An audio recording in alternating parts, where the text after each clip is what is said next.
미국 하원 의원장의 대만 방문으로 시작된 중국의 대만 포위 훈련의 강도가 나날이 올라가고 있습니다.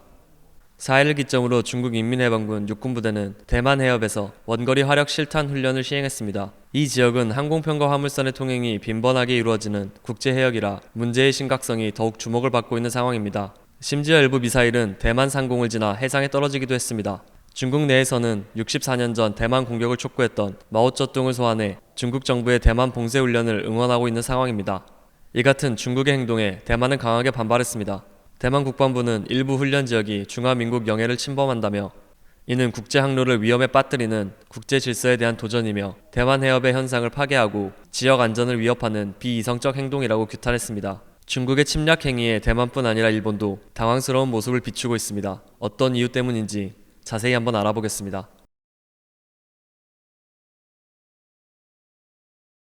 전 주한 일본 정무대사는 중국을 상대하기에 쿼드만으론 부족하다며 60만 병력을 가지고 있는 한국의 육군을 동원하자는 의견을 내는 등 일본은 늘 중국을 상대하기 위해서는 한국의 군사력이 반드시 필요하다고 꾸준히 언급해왔습니다. 중국은 물론이고 미국 정보기관조차 중국이 대만 침공 준비를 끝냈다는 의견을 내고 있습니다. 심지어 중국군 관계자는 중국이 대만을 장악하는 데는 겨우 몇 분밖에 걸리지 않겠지만 그렇게 안 하는 것뿐이라고 언급까지 했습니다.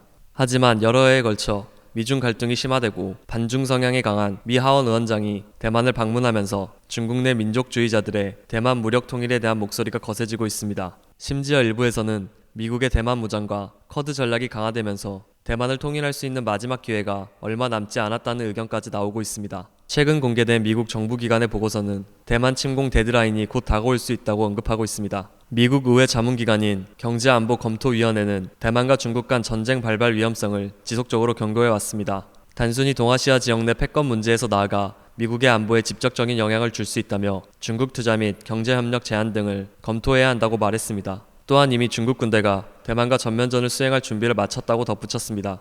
중국은 대만 침략 시 사용할 미사일을 확보해왔고 상륙작전에 사용할 수륙 양용전차나 수송기 등의 장비들을 늘리고 있다고 파악했습니다. 또한 전쟁 발발 시 중국 내 민간 선박을 모두 강제 동원해 군수 물자 수송에 동원할 계획을 세우고 있다고도 밝혔습니다. 미 군 당국은 중국이 최근 실시한 극초음속 미사일 시험을 보고 놀랐다며 중국 군사력이 만만치 않다고도 수차례 언급했습니다. 이처럼 전쟁 발발 분위기가 심화되고 있음에도 일본은 중국과의 전쟁에 한국이 아니라 자신들이 직접 개입할 수 있다는 것에 당황스러운 반응을 보이고 있습니다. 중국과 일본 각국의 싱크탱크에서도 대만 전쟁 시 가장 고려해야 하는 요소 중 하나를 한국의 참전으로 보고 있기 때문입니다. 한국의 화력이 중국 본토를 겨냥할 경우 상당한 위협이 될 수 있다는 것이 중국 내에서도 지배적인 의견인 탓에 일본은 한국만으로 충분하니 자신들은 전쟁 지원 정도만 하면 되지 않겠냐며 자신들은 전쟁서 제외된다는 게 일본 내의 분위기였습니다. 일본의 낙관적 분위기는 한국의 미사일 거리 제한 등이 해제되면서 강화되었습니다. 미국이 한국과 군사협력을 강화하며 사실상 중국 배후를 노릴 역할로 한국을 점찍었다는 것이었습니다. 그렇기 때문에 전쟁의 선봉은 한국이고 그 피해가 일본까지 오지 않는다는 의견인 것입니다. 심지어 일부 극우 세력은 한국 전쟁 당시 군수품을 팔아 전쟁 수혜를 입었던 과거를 언급하며 자국의 경제 침체를 극복할 절호의 기회라는 말까지 나오고 있습니다. 하지만 미국 내에서는 한국이 아니라 일본이 전쟁에 직접 참여하는 전략을 구상하고 있는 것으로 보입니다. 대만과 중국의 전쟁이 발발하면 주요 전투지가 대만의 인근 해상이 될 것이기 때문입니다. 미국 역시 이를 정확히 파악하고 있습니다. 미국이 일본 해상 자위대에게 미사일 요격 정보를 공유해주고 훈련을 강행하는 것도 이 같은 이유 때문으로 보입니다. 일본 남서부 섬에 중국 함선을 저격할 수 있는 미국 중거리 미사일과 지대함 미사일 배치를 본격적으로 시작하려 하고 있습니다. 또한 대만 동쪽 해안에서 230km 떨어진 곳에 육상 자위대 미사일 기지 건설도 진행되고 있습니다. 2023년에는 대만으로부터 110km 떨어진 곳에 전자전 부대가 들어설 예정입니다. 이 일대는 중국이 대만을 공격할 시 중국의 공군과 해군이 지나야만 하는 요충지입니다. 일본이 원하지 않아도 중국과의 전쟁 준비는 강행되고 있는 모습입니다. 이처럼 미국은 일본을 중국의 대만 침략을 막기 위한 전략에 깊이 편입시키려는 모습입니다. 이런 상황을 지켜보는 중국 싱크탱크들이 모여있는 공식 계정에서는 일본 본토를 타격해야 한다, 핵공격을 하자는 등의 주장이 나오고 있습니다. 일본의 불안은 최근 중국이 일본이 정한 배타적 경제수역에 미사일을 발사하면서 심화되고 있습니다. 일본 네티즌들은 대만전에 일본이 휘말려 큰 피해를 입는 게 아니냐는 우려 섞인 목소리가 나오고 있습니다.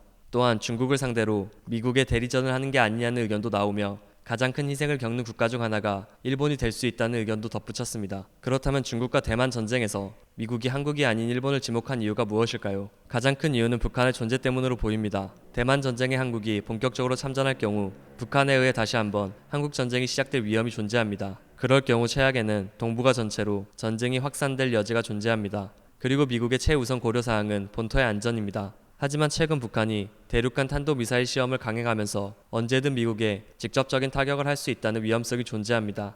북한이 그런 선택을 할 수 없도록 한국을 통해 압박하겠다는 것이 미국의 계획입니다. 미국 입장에서는 전쟁의 확산을 막기 위해서라도 한국의 직접적인 참전을 선택하기 어렵다는 게 전문가들의 의견입니다. 물론 현재 상황이 전쟁 발발이라는 최악의 시나리오까지 이어질 경우 어떤 변수가 등장할지 아무도 알 수 없습니다. 또한 간접적이나마 피해를 입는 상황을 가볍게 여길 수도 없습니다. 결국 자국을 보호할 수 있는 능력을 키우는 것이 중요할 수밖에 없는 상황입니다. 지금까지 중국의 대망 침공시 발생할 수 있는 시나리오에 대한 뉴스였습니다.